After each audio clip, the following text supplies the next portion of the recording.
Hello friends, welcome to my channel Aru cook Gujarati. આજે હું તમારી સાથે શેર કરીશ રાજસ્થાની બટાકીની રેસીપી. લગભગ નાના મોટા બધા જ ને બટાકા ખૂબ જ પસંદ હોય છે, એટલે આજે આપણે ચાલો બનાવીએ રાજસ્થાની બટાકી. તો રાજસ્થાની બટાકી બનાવવા માટે એક વાટકો લઈ લઈએ. તેમાં 2 તમાલપત્રના ટુકડા કરીને નાખીશું. હવે તેમાં 3 લવિંગ, 2 તજના ટુકડા, 3 સૂકા લાલ મરચાં અને 1 ચમચી આખા ધાણા નાખીશું. હવે તેમાં જરૂર પ્રમાણે પાણી નાખી 1 થી 1.5 કલાક માટે પલળવા મૂકી દઈએ.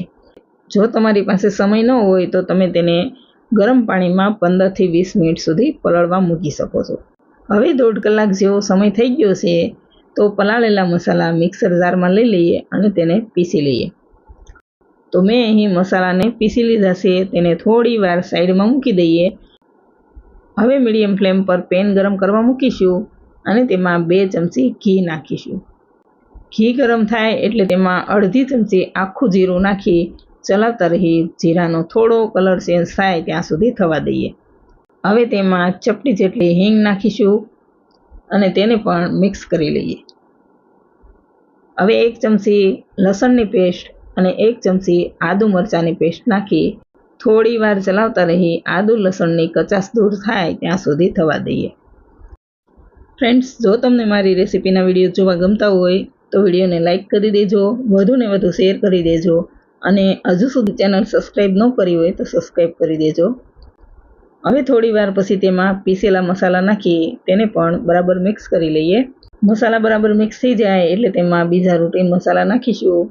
તો 1 ચમચી જેટલું કશ્મીરી લાલ મરચું પાવડર, 1 ચમચી જેટલું ધાણા જીરું પાવડર, 1/4 ચમચી જેટલી હળદર અને સ્વાદ પ્રમાણે મીઠું નાખી બધું જ બરાબર મિક્સ કરી લઈએ.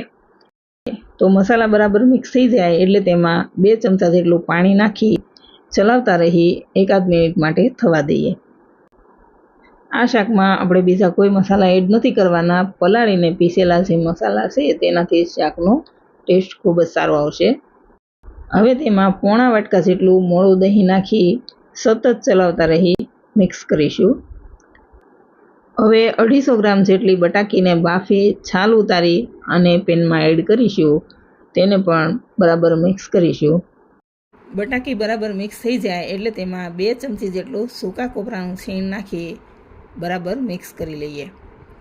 હવે 2 થી 3 મિનિટ સ્લો ફ્લેમ પર થવા દઈએ એટલે ઘી છૂટું પડી જાય અને મસાલાનો બધો જ ફ્લેવર બટાકીમાં બેસી જાય. હવે 2 થી 3 મિનિટ પછી તમે જોઈ શકો છો કે ઘી છૂટું પડી ગયું છે. તો રાજસ્થાની બટાકી રેડી છે. હવે તેમાં થોડા લીલા ધાણા નાખી મિક્સ કરી લઈએ. ગેસ બંધ કરી નીચે ઉતારી રાજસ્થાની બટાકીને સર્વ કરી લઈએ. તો ફ્રેન્ડ્સ, રેડી છે રાજસ્થાની બટાકી. આને તમે રોટલી, પૂરી, પરાઠા ગમે તેની સાથે સર્વ કરી શકો છો. જો વિડીયો સારો લાગે તો લાઈક કરી દેજો, શેર કરી દેજો અને ચેનલ સબસ્ક્રાઈબ ન કરી હોય તો સબસ્ક્રાઈબ કરી દેજો. Thank you for watching.